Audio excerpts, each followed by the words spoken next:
Today I picked up smoking, and I'm trying to smoke as many cigarettes as I possibly can. If you decrease your lifespan, then you need a smaller nest egg in order to hit the fire number. It's doing. He's gonna give him a Illuminati. I would probably need to be at like 1.75 million to be comfortable. So that wasn't too much question for you. You clocked all that.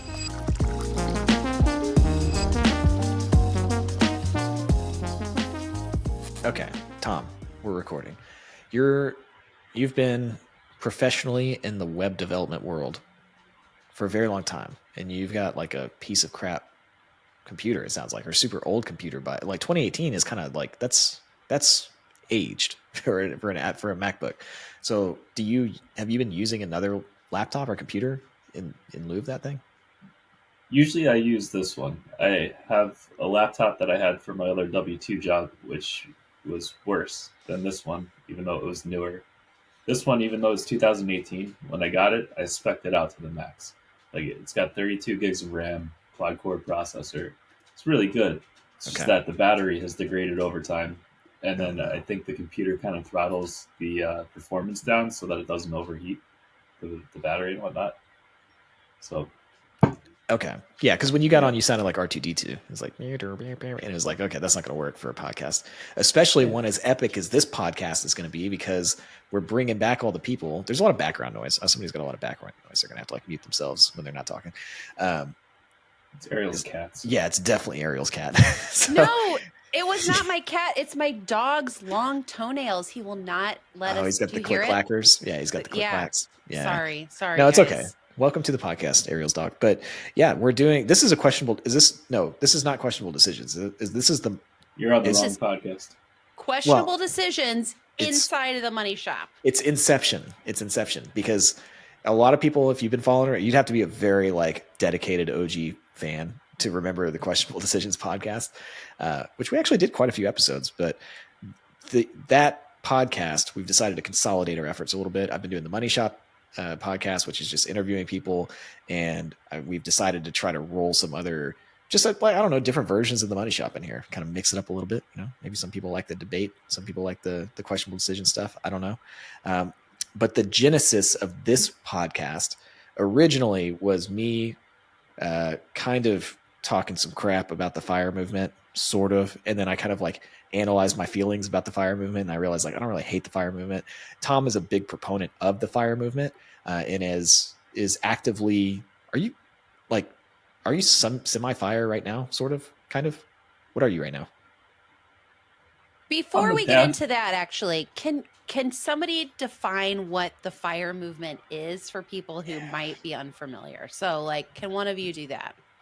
Tom, you will probably give a more accurate description of it than I will, so I'll let you go ahead. I want to hear you give it a first go, at least, since you've been analyzing your thoughts and feelings. I feel like you've put a lot into defining what it is, at least to you. Okay, so to me, and I think generally speaking, the financial independent, retired early movement is something that gained a lot of steam when I first came into the personal finance industry. Back in 2015 was kind of when I jumped into the blogging game. And FIRE was like, they were known as the weird people, to be very honest with you. Like, they were the kind of like weirdos in their own little small group. And then they started to have a moment. And I think there were a lot of CNBC features and Business Insider features, and this kind of idea, especially when the market had been red hot for many years and people were, becoming millionaires through their 401ks and whatnot, when we were just on this incredible bull run in the market. This started to pick up steam, where people, essentially, the idea is like, you save up enough money to where you can live off of your investment portfolio and leave a job that you don't like or a career that you don't like, and either fully retire, like straight up just actually retire, or do some kind of form of a semi-retirement. Like, that is my understanding of the FIRE community. Is that about right? I'm down with it. Yeah, it took a while to get to what the actual definition was, but in OG terms, yeah, get the money and then leave your job. And I think over the last 5-ish years, it's kind of changed slightly in meaning, where people aren't strictly retiring. They're more so choosing their own path and doing stuff more out of passion because they want to or pursuing something that could have income with it. But I don't know that the retire early part is as strictly followed as it was. And I think a lot of people still use the FIRE term, and I've seen it in some of those CNBC articles where they're like, I'm FIRE, and now I have this job running a business and whatever. I don't know if that's actually retirement according to what retirement actually means, but you got the FI part down. You got the freedom to do whatever you want, and I think the freedom is what a lot of people are looking for. Can you go into a little bit more detail about what types of people are typically interested in FIRE? Like what careers, what like sectors of who is usually into this? Is there a typical FIRE person? Kind of, right? Yeah. Who are these people? Because I think a lot of people that are listening to this that don't know like what it is, like they've probably never even really heard of it. So like I think that there's a lot of like who is even doing this. Yeah, I think there are definitely your stereotypical type FIRE people, and those, if we were gonna name something, it would probably be like software engineers and stuff. You see a lot of tech sector people go into that flow. And why do you think that is? I think a lot of it has to do with salary. Yeah. They're able to get a salary where they're able to save a large portion of it. And it makes it easier for that demographic, that sector of people that have some disposable income to save a large portion of it and get to that FIRE number faster without losing their motivation. Do you feel like there's also maybe something with like because there are other jobs that pay well. Like if you were a neurosurgeon, like you're going to be making good money. Lawyers can make very good money. Lots of other industries. But is it something? Do you feel like it has something to do with like how much people enjoy what they're doing? And it is, I don't know, software engineering, web development does not sound fun to me. I would want to retire early if I were in one. Nobody would ever hire me for those jobs anyway. But, just, you know what I mean? Like, is there a level of an enjoyment that that is lacking in those professions? Do you think that also like adds to this? I think that's a very individualized question, and it varies from person to person. I do think there are a lot of, there are doctors that pursue FIRE also, and there are a number that have very popular blogs and podcasts and stuff too. Maybe there's something going on with a correlation between high burnout job areas and FIRE, where they want to get to that FIRE number as quickly as possible so they can leave something that they don't really enjoy. But I find enjoyment in software development. I like finance and numbers and money also, and would like to pursue FIRE and kind of have that build your own adventure type scenario where I have the freedom to do software if I want to. I have the freedom to do whatever else I want to. Okay. So I think that the big thing, like as we were talking about this, I think as we came up with the idea for this podcast, this meeting of the minds on this, like I generally have had some pretty strong opinions about FIRE, more strong than probably anything that we talk about here at Millennial Money Man. Like I've had some beef with it over the years, but as I was really thinking and like analyzing my thoughts on like why, if I have to like defend my positions on this, like why do I feel this way? What I have found is that I don't have a problem with the FIRE movement in general. Like I think it's an awesome goal. Like save up $1 million, 2 million, 3, or however much, because there's all these different classifications of FIRE, and maybe you can help with that, Tom. But like the idea of it is great, and I think that if people want to pursue that, then like heck yeah, like do whatever you want to do. I think I've had more problems specifically with the people in the FIRE movement because I've had a lot of exposure to them, and I probably more than the normal person, but like I've met a lot of these influencers that promote the FIRE community. I've just seen how a lot of these people operate, and it kind of drives me nuts a little bit, but it's not everybody. So it's like very generalized that I'm saying that. I'm sure most people are just like wonderful people, but I do have some things that frustrate me about the FIRE community that I'd be curious to hear from Tom's side, because he probably has a very, very, being more into it and like talking to people that are in it, like he probably has a totally different view of it than I do, or at least not totally different, but somewhat different. You know what I mean? We'll see. Okay. So real quick, before we jump in, just for other people that don't know about this, what are the different types of FIRE? You've got standard fire where you build up your nest egg to a point that you can live off of 4% of those assets basically in perpetuity. And then you've got coast fire where you save your nest egg to a point where you have some target date at which that nest egg grows to that number that you can retire on. So basically you don't have to contribute to it anymore. At that point, you're just working to provide your living expenses and waiting for that nest egg to grow large enough. You got lean fire where you cut your expenses down as much as you can to save a smaller nest egg to be able to live on that small amount in perpetuity. And I think the shortfall of that is you don't really have any room for extravagancies and having fun, or I mean, not fun, but like a surplus in your budget to splurge on things. Fat fire is saving up a ton so that you can live like the big lifestyle.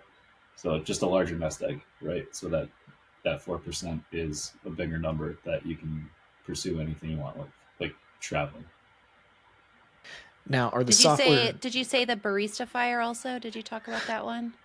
I didn't. I mean, you got a bunch of variations on that. I We want forget all what of the difference them. between barista fire and coast fire is. There's also dead fire, which is Yeah. That's My the new favorite. one, right? My favorite. Uh-huh. if Can you you explain decrease what your dead fire? if you decrease your lifespan, then you need a smaller nest egg in order to hit your fire number. Which I think that's the most efficient route. Like that's the best one. I don't And know why more people aren't talking about it, to be honest. We should actually. It would be awesome if we started like a subreddit that was just like the Dead Fire subreddit, and like we're talking about it very seriously. Like, hey, today I picked up smoking, and I'm trying to smoke as many cigarettes as I possibly can because I really trying to. I want to hit dead fire. Yeah, I'm trying to hit Dead Fire in 10 years or something. So I think Well, I was gonna say maybe we need to cut this out because I don't want anybody stealing the ideas. But next year for April Fools, we do a big post on dead fire and put it out to our community gosh. and like here are all the ways that you can reach dead fire. That would be amazing. Like take up bungee jumping or like whatever. We'll figure out the most dangerous things you can do. Yes. We'll get an actuary involved or something. They might be able to help with risk. I don't know. Go on, Tom. So that brings up an important nuance of dead fire, the difference between picking up smoking and going bungee jumping. Because if you pick up habits that result in very high medical costs, that kind of derails the dead fire plan. Well, but no, the idea is no, but if you're hardcore, the idea is that you don't incur any medical costs because you're not trying to fix the problem. That's true. That's very dark. I mean, I'm just saying, if you want to be dead fire, Tom. It is I dark think you're inherently. making a joke of dead fire at this point. Well, see, but you I think not and taking it this seriously like you're going to on the subreddit. But this is where this is a good segue into my first issue that I ever had with fire, because I think that there's a lot of stretching of the term retirement. So I think even for like dead fire, like it sounds like we would have to do a lot of stretching of like what is dead. Like, what does that mean? It's like, no, you're not fully dead. You're kind of half dead. Like I felt like a lot of that happened early on in the fire movement where it was like all of these people came out and they're like, and this was the CNBC stories and stuff like that, where people were like, I retired at X age with this much in the bank, but they weren't really retired. Like they were actually still working and doing like a side hustle, or they had started a company. And then I felt like there was this, like, in order to make it make sense, they were like, well, the retirement could be whatever you want it to be, when like there's a pretty classical definition of retirement in our culture today. Like people think retirement that they're going to be sitting on a beach and they're done working completely. And so that to me was like almost like a little bit of gaslighting that happened in the fire community by a few people to try to fit in. Do you want to name names? Can you tell us? I don't want to name names. But I mean, it's like, I will say some of those people that were big back in 2015 have kind of faded off. Some of them are still around, but I just felt like there was like, it was just a very clear, like, it just didn't make sense to me. It's like, you can't say you're retired when you know what everybody knows, like, what everybody thinks retirement is. And then like, really, it's like, you just wanted the CNBC headline to say that you were retired because you get way more clicks. Like it's very popular. And then it's like, oh, wait, he's not actually retired. And it's like, well, you didn't know what retirement was. Retirement was actually something completely different where you work, but just not as much. You know what I mean? That bothered me. I'm with you on that, and I agree with it. I kind of alluded to it earlier. I think the RE portion of FIRE has been warped. Mm-hmm. Now, do you see it? Because my view of why it was warped might be a little bit cynical. Like it might just like it. I kind of thought that it happened because of these people that were trying to justify their kind of misleading headlines or just misleading stories as they were trying to grow their brands and be a FIRE influencer. Like, do you see it that way? Somebody that was actually like you're part of the FIRE movement. Did you see misleading things happening there, or was it like, no, this actually makes sense to me? That was a lot of question. Tom, you got to focus, bro. You got to keep up with me. It's happening fast. I think the beginning of the movement, it was that desire to retire early in the classical definition. I think for lack of a term that fit what those other people were doing, the term kind of became appropriated a little bit, and the definition of it changed slightly. I don't think they did it on purpose. It was just the closest thing that existed to what they were doing, and it became their definition of FIRE. See, that wasn't too much question for you. You clocked all that. You answered the question really well. Thank you. Okay. Ariel, do you have any opinions on that idea? On FIRE in general? No, yeah, sure. Just the idea of calling something retirement.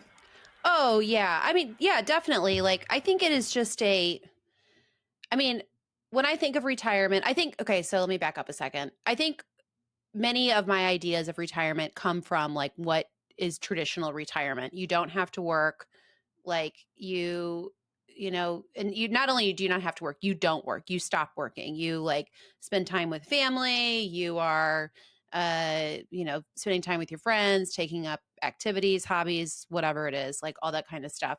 And so when I hear people talking about like the retire early stuff, but it's just like they've got something little happening on in the background that does generate, I think bloggers are a very good example. Like they've set up a blog really well. They're generating passive income. They still have to work on it, but they're saying that they're retired or something. Like, I don't think that's where I take issue, is just sort of like,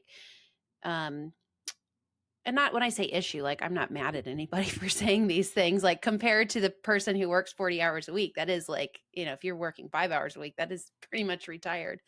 But yeah, just the way I just wish people, I think the issue is like when you use like a blanket statement, like retired early, to describe everything that is happening that has so much nuance within it and how these different situations. I think that gets difficult to understand, especially when you are trying to explain it to people and have other people interested in pursuing it and understanding how they can actually achieve something like this. When you're using a blanket term like I'm retired early, but you're actually doing other things to bring in income still, I think that gets confusing and can be misleading. So that would be my issue, is just the potentially misleading people. FIRO is another term that has come up that I think maybe captures it better. FIRO, retirement optional. I kind of like that, actually. I like that a lot more. I think that's a lot more accurate, And to me, it's not even about like, it's not being a stickler about like the acronym or whatever. It's just, to me, it's more about the perception that people used to grow their influencer brands of being retired. And they weren't actually, like, that's the part that bothered me. And I have a feeling that actually, I don't think that the FIRE movement, because it was very small and very niche when I first was introduced to it, I think people kind of hijacked it for their own dreams of becoming like quote unquote famous influencers or getting book deals.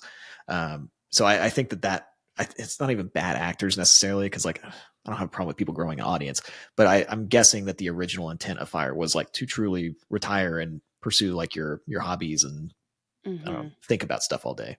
What do you think about that, Tom? Yeah, I'm with you on that. I think we're on the same page. Okay. Cool. I think my bigger thing overall, like if I were to give you like an issue I have with the movement, I mean, I think there's nothing wrong with like doing this at all. Like if somebody wants to pursue it, it's the thing that I take issue with, and maybe it's the people who are trying to use this story to build a brand and to continue generating revenue so they can stay retirement optional or whatever that means, is that I do think it is an achievable thing, but I think for the vast majority of people, it is actually very unachievable to save up $1 million or 2 million or whatever that number is to do, like, to actually have retirement be an optional thing. And I don't want to get into like the reasons why that is. Like, it gets very political very quickly, but I just think that selling the thing that I always worry about is like selling this dream of something that is,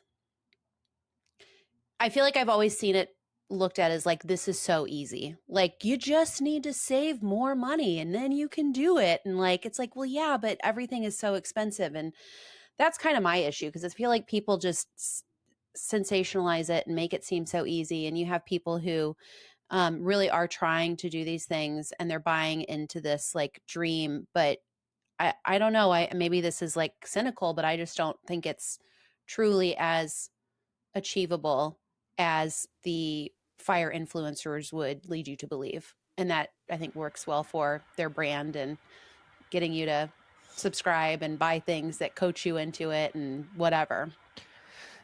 Yeah, I think I agree with the premise. I do know that there are some fire people that do it on like very low, I don't know, very low, but lower salaries. Like, I've seen those influencers out there that are talking about how they're doing it. They usually are living like very, very, very minimal lives, like to an extreme. So I've heard people make the argument that like, no, this is possible for more people. I think there is just a reality that like not everything is possible for everybody. Like, that's just, Yeah. and And I that's think an okay thing. Like, I mean, we've talked about this jokingly, like, I'm never going to be an astronaut. Like, that's not a possibility for me. And I you just did have tell to me, you told me you could live be a with this. neurosurgeon the other day. You Yeah. said that. I could be a neurosurgeon, a heart surgeon. I could be any kind of surgeon. I think I'd do I, very well, but not an astronaut. Nope. yeah. Yeah. No, and I believe that. I think there's like an asterisk on the fire community, or just like the fire term in general. Like, generally, it's generally for higher earners. Like that's, I mean, that's who this is for in a lot of ways. I mean, it's just, Tom's got a take. He's oh, like, Tom. Yeah. He did the body language straight away. So I think it's a spectrum, and I think the more popular or notable people that you see are kind of on the extreme end of that spectrum, because that tends to be what gets more attention. I think there are a lot of people doing things in a more humble, or what most people would consider normal way, and they're not going to get as many views or be published in the magazines and stuff like that. When I started, you read blogs like Mr. Money Mustache and things like that, and it is on the more extreme end. Save as much as possible and go as hard as you can so that you can retire as soon as you can. And for whether it be because of salary or because of burnout or because your spouse doesn't like you spending hours going through the flyers to clip coupons and stuff, it can. is this it a can be tough. personal thing? Hey, maybe. Yeah, but I think there's a middle ground that can be more achievable, and I think no matter your position, there are choices that you can make that will make your lifestyle better and give you more of a solid ground financially. Yeah. And I think like, I'll go back and kind of like add a little bit more to what I said a second ago. Like, I think the reality maybe is that, yes, well, this might not be achievable for everyone. Like, I do believe that generally people are capable of a whole lot more than they believe they're capable of. Like, there are different opportunities to make money. It does take a lot of discipline to like pay off debt and to make the decision to live more minimally if your dream really is to retire like early.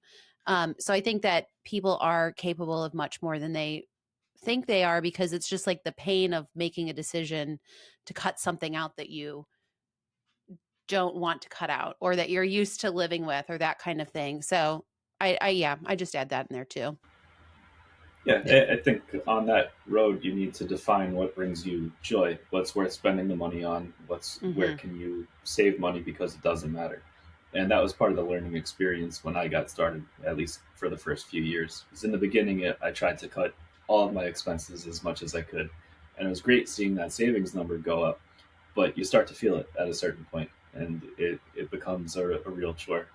And you And learn once you cut out so many expenses what things you actually should spend money on. does having kids or having kids, has that changed your perspective on how you spend and save and what things, like maybe when you were a single person or just married, you and your wife would like be more frugal, but with kids, how has that changed how you approach it? So I didn't really get into finances or fire until after I had my first kid. Oh, So really? Okay. yeah. Did something about having kids motivate you to get started? Oh yeah. Yeah. So I had my first kid, and I basically was successful because I could pull a lot of all nighters and work really Mm. hard for really long periods of time. And after having my first kid, I could no longer do that, and it required a big reevaluation of my life and what was important. So I left the job I was at, and for the next 6 months, it was basically just dad time, some consulting work on the side, and like being present. And with that loss of income, that necessitated cutting expenses, right? And that was kind of my intro to it. Reshop insurance, ended up refinancing mortgage. That was paid off mostly prior to that point, which was fortunate. Uh, but that was the intro to going hardcore into the frugal side of that like fire spectrum. And then as kids start to age a little, they tend to become more expensive, right? I mean, you have diapers right Yes, very away, much so. but but things like daycare were necessary when I went back into the workforce and my wife is a teacher, right?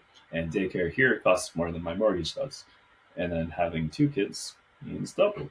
So yeah, that definitely changes things because like in the beginning when the kid was very little, you don't have a whole lot. You have formula, diapers. They're not asking for toys and stuff like that very much. They Hmm. don't need a whole lot other than that. Like you can literally give them like a bag, not like a plastic bag, but like or some Tupperware. How about that? And they're happy. Mhm. Yeah. That So is true.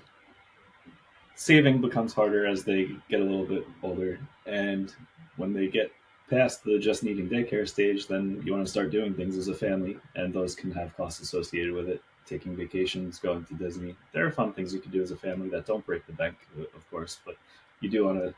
I would like to make those memories of going to Disney and having some of those experiences as well. So those are areas that I think are worth spending the money on to make memories and spend time together. Okay. I can Well, see that. let me transition to the second thing that has driven me nuts about fire.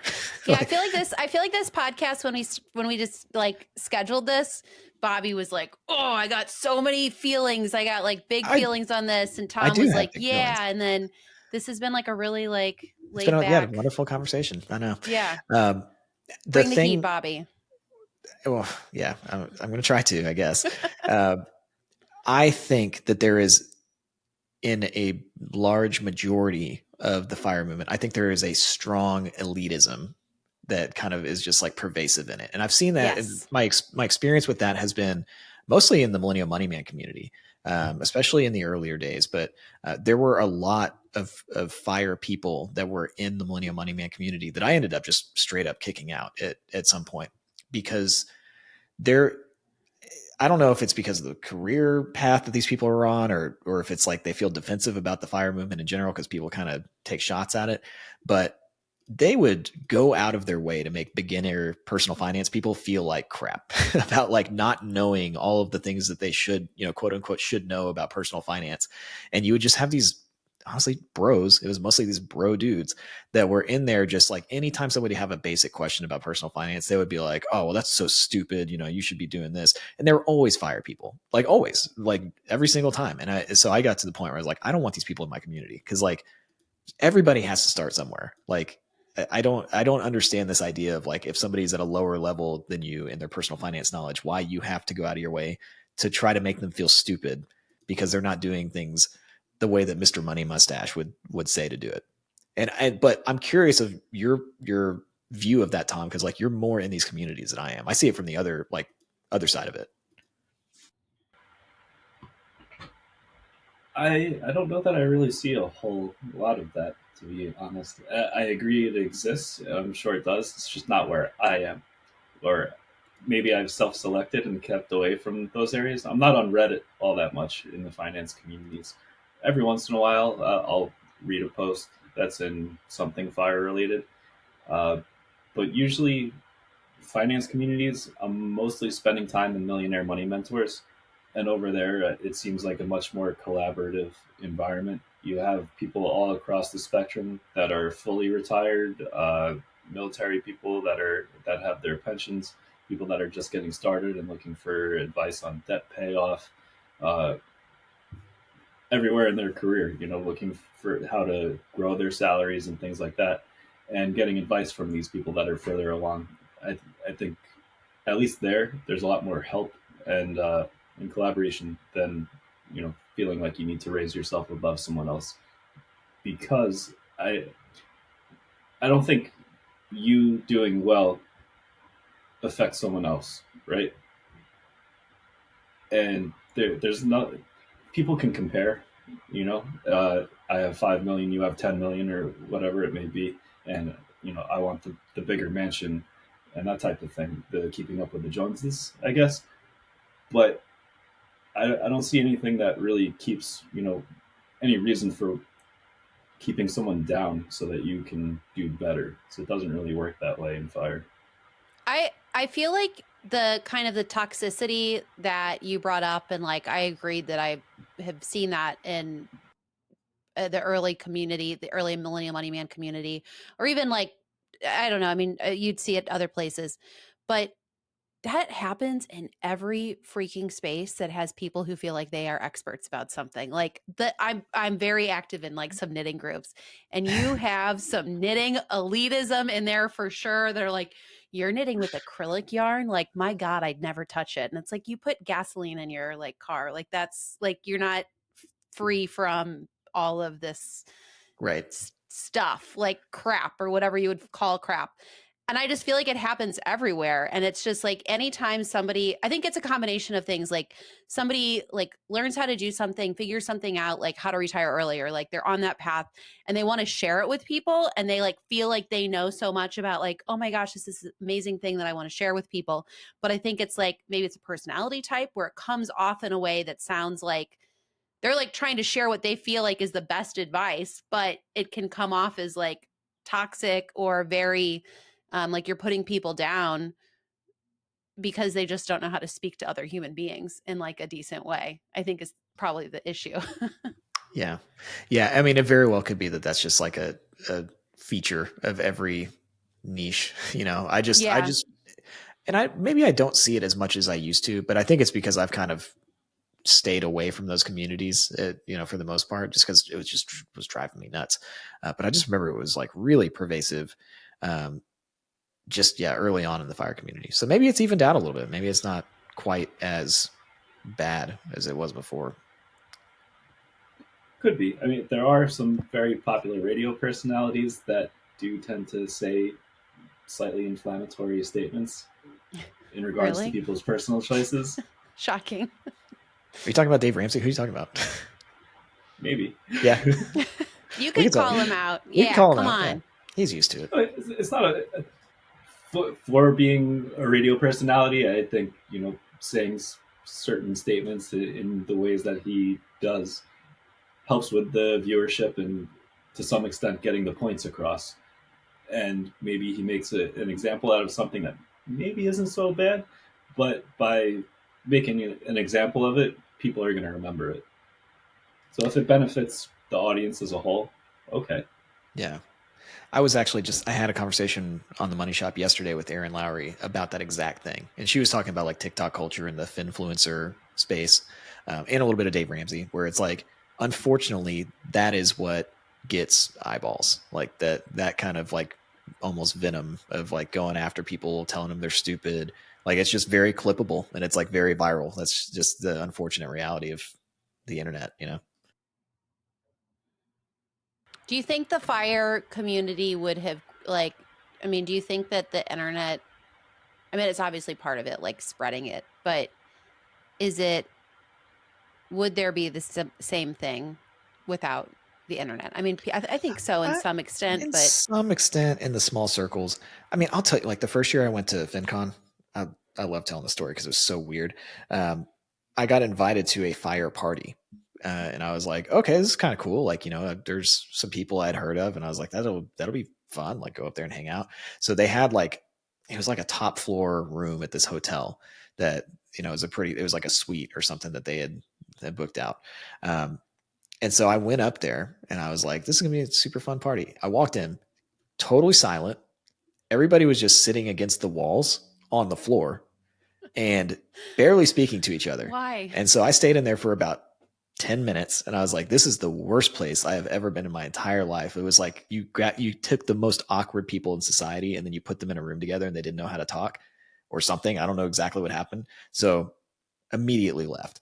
So that's like part of my experience with the fire community too, because like very, very strange in that time period. So maybe they've gotten a little bit more, you know, relaxed I since then. do think that maybe like if you were to choose a party to go to, like the people who are like trying to retire early or the people who are like doing dead fire, like is their It option was or like, it was you a know, dead fire like party for sure. It was 100% a dead fire party. It was just really weird. So I felt in that moment I was like, well, maybe some of these people are just like kind of socially awkward and like kind of like not socially awkward, but like very introverted people. Because I mean that's pretty true of like a lot of internet people are like very, you know, introverted, especially people that like really want to disconnect themselves from the rest of the world and like be alone. Probably not the most social people of all time. And that actually, unless you had something on that, Tom, that actually brings me to I don't have a beef with this part, but it's been one of my concerns with the fire movement when people start talking about fire and the pursuit of fire, um, and how they feel like they're once they fire and they reach their number and they go in and they quit their job, that like they're going to find some sort of happiness. And I think more often than not, what's on the other side of that is a loss of purpose and depression. And the reason I say that is because when I quit my teaching job and I was basically working like a few hours a week on my blog and my digital marketing agency, I entered what I thought was like the best thing ever, where I was like working in coffee shops every day and not working very much and like just super chill. And I was just writing on my blog. And I've never been more depressed in my entire life, like actually depressed and sad than I was because of the loss of human interaction. You go to grocery stores, there's not as many people in there.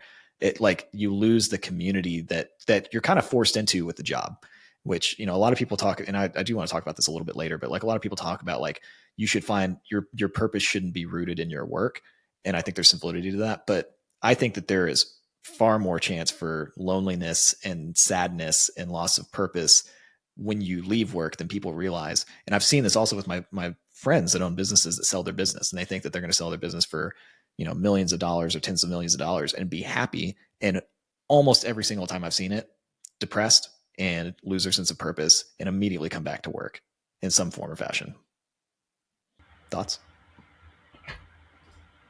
I think happiness needs to be defined and ideally found before you retire.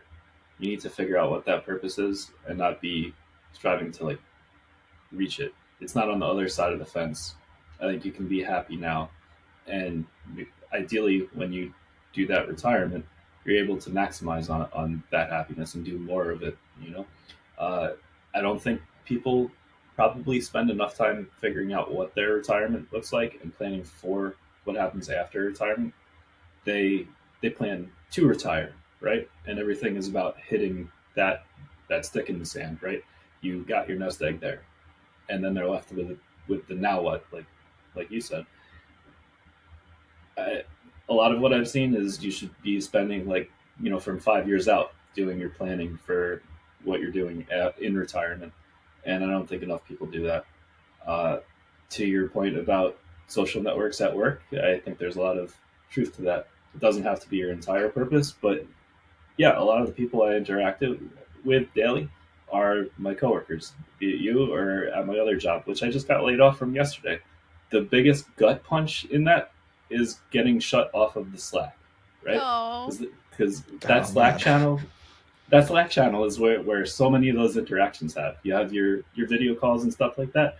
But throughout the day, you're messaging each other. You have channels for social topics and whatever. We had a personal finance channel that I started, and I enjoyed those type of more human conversations that weren't work related, but with my coworkers. And losing that at a defined point in time is like, oh, now what? Because you're losing yeah. a large social network.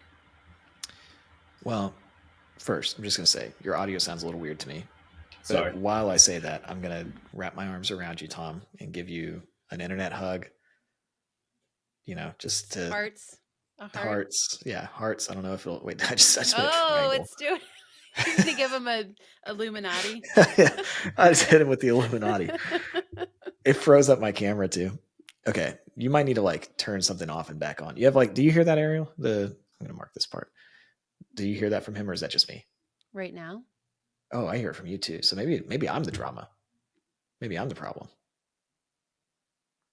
Okay, Tom's frozen, or he's just being very still. Oh, there he is. I hear it from Tom, but I don't hear it from you. What do we do? Can anybody hear it from me? No, you sound okay to me. Okay. Here's what I'm going to suggest. I'm going to suggest that we stop the recording, leave, and come back, and then we'll kind of start getting closer to wrapping it up. Okay. Okay. Okay. While we just a second ago when we stepped out, I was reminded of how big your beard was because there's like the thumbnails of in the studio of like, I think it was when you were doing the Chris Orzechowski interview or maybe the Ryan Guinea one. And you look like, I mean, it was like down to here. Like it was quite strong. Yeah. I think so I went to the barber and I was like, cause it was driving me nuts. Like I was actually getting beard in my mouth and it was the worst experience. So I was like, I need half of this gone at least. And so she did it. I mean, this is too much information, but she dropped my sideburns like way down, faded it up. It looks pretty good, I think now. So I feel pretty good about the length. My wife likes it.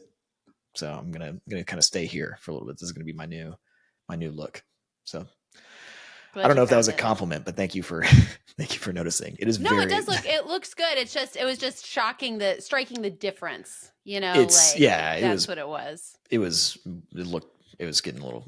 I mean, we've been seeing it grow out every day. Tom and I are, we're on 5 days a week with you at some point, and we're just like slowly seeing it grow out, and then it goes away, and it seems very different. Okay, so I've got two other points. Actually, 1 point and one question about this. So one thing that I did find, and this was, I think, at the height of the FIRE movement a little bit. And so I think that some people were like really stretching to make this happen because it just seemed like this incredible lifestyle. And to go back 1 second to like the people that like me worrying about people not realizing how much potential there is for like depression and loneliness. I think a lot of the FIRE influencers that I've seen are very much just painting the my life is amazing. Look at me, look how great my life is now that I've fired. I'm sitting on a beach. And I would bet a lot of money that they are actually struggling in some way, but they just don't say any of that stuff. And I wish more people would talk about those things so that people don't like just blindly follow them into this, what they think is going to be like pure happiness when they retire. Because I just don't think that that's actually the case for most people that do retire. But there's that. I did see somebody try to fire with $250,000 in the bank, and it ended really badly for them. And what happened was that they did it, and it basically took them out of the workforce temporarily. And so they lost what could have been productive years of their career. And I worry about people doing that and then finding out that, oh, this isn't really what I wanted, and then losing the momentum of their career, but because they wanted to back out and they thought that they could find something else and they weren't quite prepared to do it. Have you seen that, Tom? I've seen some instances, and even with some more popular people, where they fired and then because of rising expenses, they had to return to the workforce. And yeah, I agree that that's really unfortunate from a career path perspective to pull yourself out, lose years of experience for your resume, as well as skills that you're not keeping on top of, depending on what sector you're in or what your skill set is. Like as a software developer, if I spent the next 5 years not writing any code, that's going to be some tough times trying to come back. You're going to have a whole new generation of developers that are coming into the workforce with whatever the latest language is, whatever the latest JavaScript library, etc. And you're going to have a tough time competing there. I mean, your knowledge from like an architectural perspective and management and software lifecycle, yeah, that'll work, and maybe you can be a manager, but hopefully you were a manager beforehand. So when Okay. you're talking about, okay, so you mentioned the $250,000, like that's not enough. What is like the recommended amount, Tom? Like right now, I mean, percentage wise, like I know a lot of people say like $1 million in the bank sort of a thing, but like what is the, and I know it depends on, are you doing like Coast Fire, Barista Fire, Fat Fire, but like what's sort of like the general like average or consensus on what you should have, what you should shoot for? Yeah, so with $250,000 at a 4% withdrawal rate, I think you're looking at 10 grand a year, right? Yep. And how are you going to live on 10 grand a year? I can't do it, at least where I live, and I'm not sure where you can do it. So whatever your living expenses are, you just got to multiply that out to figure out what your 4% withdrawal rate is that gets you to where you need to be. So $1 million is going to give you a $40,000 a year spend, and even that I think is going to be tight for a lot of families, a lot of lifestyles. So I don't know. I'm on the East Coast. I would probably need to be at like 1.75 million to be able to be comfortable, I guess, or at least have everything covered that I need to cover. And that's a big number. So you said you've seen people that have done it. Can you say names? Or not? Are we not saying names in this podcast? Like I haven't seen many people that are prominent that have had to go back. That have done what? Sam. What's Sam's last name? Talking about Financial Samurai? Sam? Yeah. Sam. So he had gone back Dogan? to work, I believe, like a year ago ish, maybe before that. So He's that's an the one interesting that guy. comes to mind. I've met him in person. I've actually seen him. I think I don't remember if he's anonymous anymore. I actually had an article pulled up about him, and it was like the number one mistake people make with fire or something. It was about Coast Fi in particular, but I'm trying to find it now. What was the mistake? Well, I didn't read that deep. You shouldn't go that far, Tom. But I'm going to try to find it. Here we go. It's a CNBC Make It article. Self-made millionaire who retired at 34. This is the biggest mistake early retirees make. Going through this. So he brings up Coast Fi. Those who reach a level known as Coast Fi take their projection a step further by assuming market returns will eventually propel their portfolio to their FIRE number in the future. I'm going to guess that because of the assuming part, that might be the issue with Coast Fi. Sam Dogan, I don't know how you say his last name. My first rule of FIRE was to generate enough passive income to cover your living expenses. Otherwise, you're not financially independent. Okay. He says, it's one of the real warnings I have, and this is why. Oh, so they asked a question. So a totally different financial picture. You had a lot more work to do to continue to be financially independent. And he said, this is why I think Coast Fire is not wise. It's really kind of a coping mechanism where it helps you feel better about your progress, but you're clearly not financially independent. You're relying on so many variables to get it right by the time you reach traditional retirement age, your return variable, how much you need, inflation. If you do Coast Fire, it might force one partner to be in a suboptimal situation where one has to work and provide health care and insurance, and whereas the other one is supposedly retiring early and chilling. So actually, that's something that I wonder about with Fire. Like, you're retired early, but like your spouse is like still working and providing like insurance and like all those things. Like, that seems, not that there's anything wrong with that, but like that does seem like is that really retiring then, if like somebody's actually working and covering many of the expenses that you would need to be covering. And again, I don't have beef with both those people. Yeah, I think the healthcare aspect is important and a difficult one because Mm-hmm. if you're retiring early and you can't get on, Social Security, Medicare, Medicaid, whatever it may be. I mean, maybe you won't be eligible for Medicaid, but Medicare is not going to kick in for a while. Uh, it's expensive to buy Mm-hmm. your own insurance, even with the marketplace. If you have a spouse that's willing to work or loves their job and can provide benefits, that's a huge benefit right there. But I mean, with Barista Fire and Ghost Fire, I think some people are working those jobs because jobs like Starbucks do provide health benefits for part-time workers, and there are a bunch of other companies that do too. I think that's a good middle ground if you want to have a little bit of freedom, but put in some part-time work to keep the benefits until your nest egg reaches where it needs to be, or until you can go on Medicare.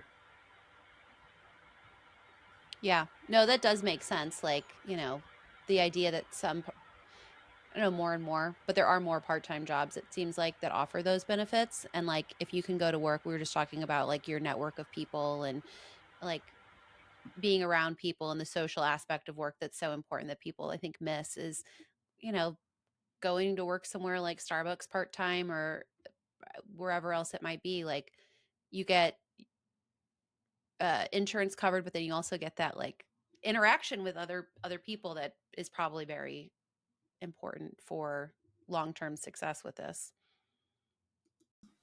Yeah. One last thing that I wanted to talk about. This is more just kind of a question or just like a topic to talk about. I was talking to Erin about this yesterday, and I had mentioned like I find great joy in work, and I think a lot of that is because I own my own company. I work with great people that have joined this company, and to me it's like this is so much fun. Like I want to do this forever, and maybe that'll change. 30 years from now, I don't know. People change over time, but like I feel like there is, rather than like grinding in some job that you hate because it pays well, and then hoping that you can retire and then dealing with all the stress that comes along with like if things change, conditions change, you might have to go back, whatever, it doesn't work or whatever. I think people would be really well served to spend a lot of time trying to find work that they truly, truly enjoy, that they can move up in and generate a lot more income over time. Um, like that to me seems like the actual best way to do it. And I know a lot of people have feelings about like work shouldn't be, you should like decouple work from happiness and like you should be finding hobbies and stuff. But I just feel like I just feel like it's more realistic to find work that you actually enjoy at some point or more worthwhile. But I also know that I have a blind spot because I do enjoy this so much. Like this is what I love doing. How do y'all feel about that? I think depending on what makes you happy, it could be difficult. Uh, if you want to be an artist, that could be a very tough career path. I mean, anything can be a tough career path, but some things are have a better likelihood of paying out than others. And in America, especially, I think the norm is after high school you go right to college. Right? We don't really have a year or two of doing internships and stuff in between. People go right from graduating high school right into college, and a lot of them are undeclared. And a lot of people go into something like philosophy or something that sounds nice, but maybe doesn't have the best job prospects after they get out. And they try to choose a path, and maybe it doesn't make them happy. But at that point, at least when they get out of college, it's a little bit late. They have their education at that point. Some people go back to college or end up in a lot of student debt, and that's a disadvantage for them going forward. I think if people had more time to figure out what makes them happy before college, then it might be a different situation. And then once people are in the workforce, they kind of need to build their path to buy them the ability to pursue what does make them happy, whether that be going back to college or exploring new career fields. But they kind of got to bank some stuff up there or have some kind of support in place to be able to get that time to build up those new skills. Yeah, What do you I think of that? agree. I agree with pretty much everything you said, Tom. And I think generally like the idea of like finding a job you love, like it's a very romantic notion. Like I'm going to love what I do and do it for the rest of my life and be so happy. Like I do feel fortunate that I enjoy what I do. And I think a big part of it is like I love working with you guys. Like it is very, I'm not just saying that because I'm paid right now, but I do enjoy working with this team. And like, I'm very like carefully listening to your response. Just I FYI. know, I feel like I'm on the spot. No, I want you to say whatever you want to say though, because No, like I know that I have a blind spot on this. Like I know that that's not, my employees don't all feel like that. You know what I mean? I get that. We're not paid to say these things. Well, I mean, we are paid to be here. Sorry. No.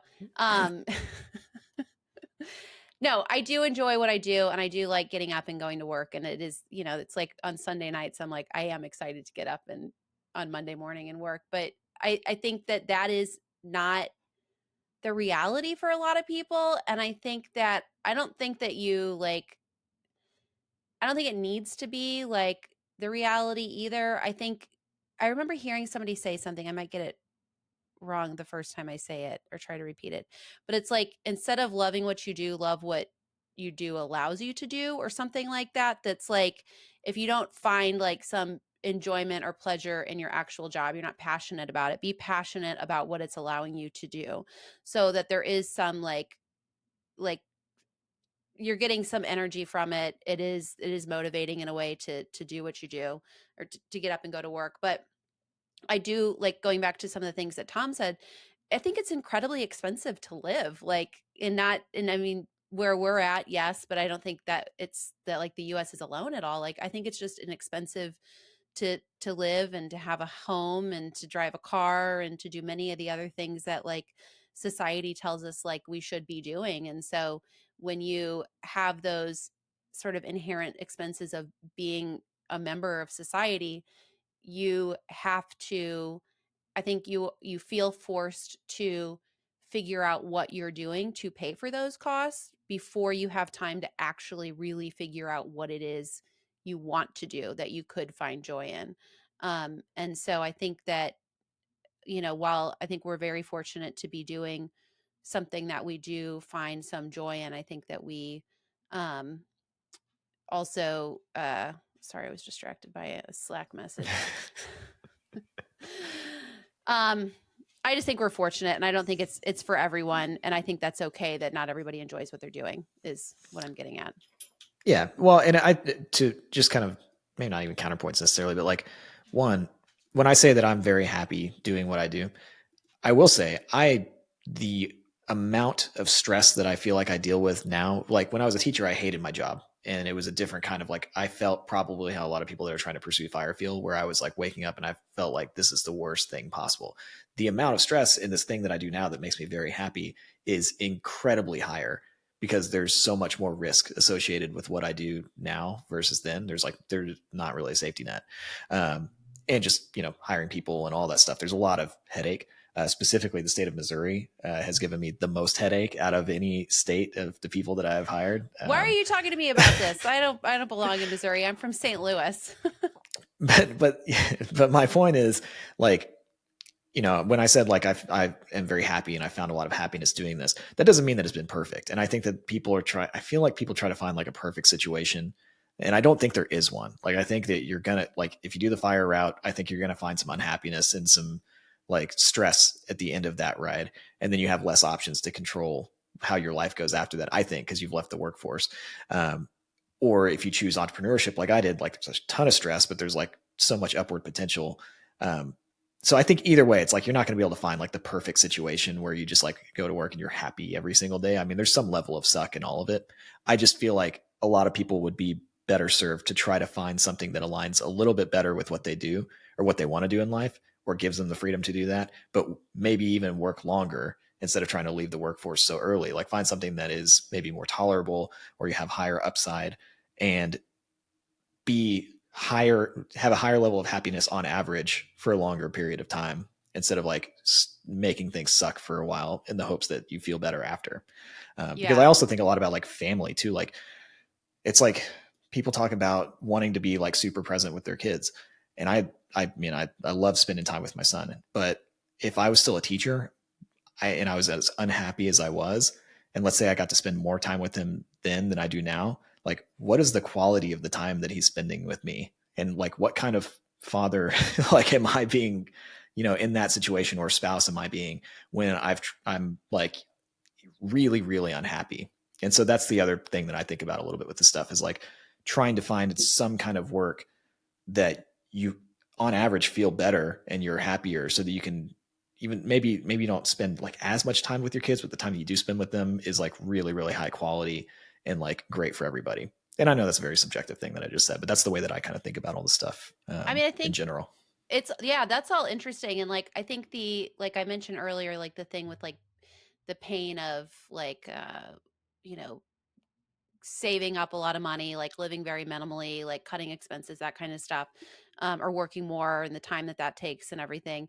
I feel like it's like, it's a pain thing on this other side too, where you're talking about like the potential, like working a job that you don't love, but it does give you a lot of money. So you can like sort of like spend money on things that make your day-to-day life easier, or taking a risk to leave a job that is like safe and comfortable. Maybe not comfortable, it's safe, but like you do feel like you have very little quality time. But it's like, pain's maybe not the right word. There's a lot of fear associated with it, I think. And so it's Right. like this fear of losing time with your kids versus like, maybe I'm not going to find another job, or maybe this other job's going to be worse. Like that's what's so hard, I think, for so many people, is just like moving on to something else, trying something else, taking a risk, and like knowing that what could be on the other side of it is potentially worse than Right. it is. Yeah. At some level, I think it comes down to the hierarchy of needs, especially when you have kids in the picture. It's step one. You got to make sure that you can provide for the family, have ideally the roof over their head, and everybody is fed, right? And then from there, build up. So maybe that does mean you're working a crappy job that you hate, but as long as you can provide, then you're taking care of that absolute need, and you can grow from there. Yeah, I've been playing around with this idea in my head too, of like I think that maybe you have to frame it this way, but I think there can be great joy in providing. Like to me, like a lot of the stuff that I do, like, I woke up at 4 this morning and I like started working, which probably isn't normal or healthy or whatever. And there have been times where I've had to like tell my son that I can't play with him because I have to work or whatever. And maybe that's not great, but I also feel like a great sense of pride in like being able to provide for my family and trying to do that at a higher and higher level as I get older. So like I've kind of like, I don't know if I've tried to frame things in that way for myself, but like that I think can be a source of joy for people. And the last thing I was going to say on this before I think we have to wrap up, I think I've seen a lot of people that do fire. They want to be entrepreneurial. Like it seems like there's this kind of like underlying, like people want to quit their job and then maybe start a business that they've always wanted to start. I used to not say this because I was very afraid of giving this type of advice, I guess. I kind of think the farther that I get into entrepreneurship, that if you really want to be an entrepreneur, I think that you should probably try to do it on the side way sooner, or quit your job to become an entrepreneur much sooner. Because what I've realized is, as I've gone through this, like you only have so many years in entrepreneurship, just like anything else, but like it takes a long time to get good at what you do. Like the first 5 or 6 years of me doing all this stuff, I kind of sucked at it. And I feel like I'm just now getting to a point where I'm like more skilled or skilled enough to like actually start growing a company. And so there's a big learning curve. And I feel like if you know that you want to be an entrepreneur and you're like, I'm going to wait till I fire before I try entrepreneurship, I think that you're really far behind the curve and you're in for many years of struggling that you might just want to get out of the way sooner, because it's just a reality. Like starting a business is very, very hard. So I think you should either, if you want to be entrepreneurial, either start the business now on the side of what you're doing and grow it over time. Or, if you've got enough nest egg and you're, in a situation where you can do it, like quit and do it and try it. Because I think that it just takes a long time.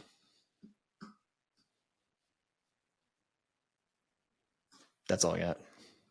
That was good. It's well said. Well, thanks. I thought Tom was going to say something because he's starting a t-shirt printing business. I can if you want. Yeah, it's go for all it. getting edited anyway. Yeah. I think the safest route is what you said, to do it on the side. So that's providing you with income while you're trying to get it off the ground. The counter to that is you don't have as much time or focus to dedicate to that side thing when you're doing it. and it's going to make it harder and a longer path for it to grow, most likely. I mean, everything has its nuances, and what works for one person won't work for the other.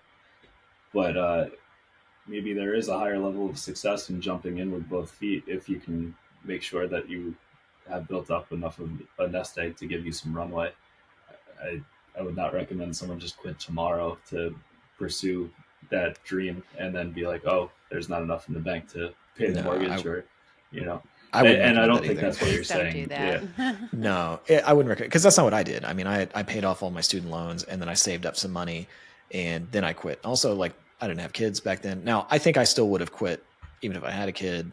Like, I would have quit at some point because I was so miserable, and I would have jumped in both feet. I do think that jumping in both feet to something probably does accelerate the timeline, only because you're so scared. Like, I was so terrified when I quit my teaching job because I had almost no revenue coming in. So I had to very quickly, like, I was forced to, like, when you're terrified, you will do like whatever. Like, I would go out and sell whatever. Like, I would go spin signs on the street corners if I had to like make money, because you force yourself into a place where you have to be successful at something. And that's what happened with me. But yeah, I wouldn't say like jump into it. I would say if you're interested in entrepreneurship and you are pursuing FIRE, I would just like start something on the side, just like get into it, start dabbling. Like, even if it takes a little bit longer, the sooner you start, the more successful the higher the chance that you're going to be successful with it.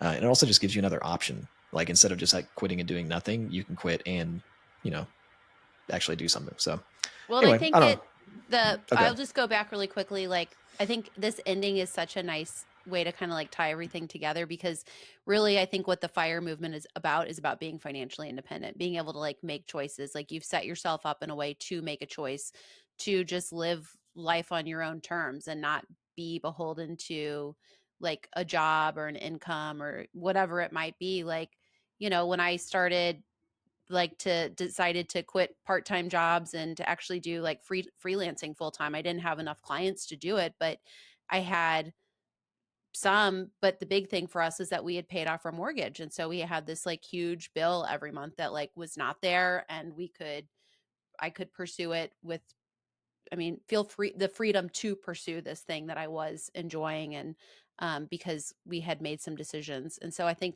like that's what it's all about. And like, I think if people, even if they aren't interested in retiring early or they don't feel like they're capable of doing it, the reality is that like, when you are able to increase your income and like lower your, like how much, eliminate some debt, like you really are set up with more options for what you can do.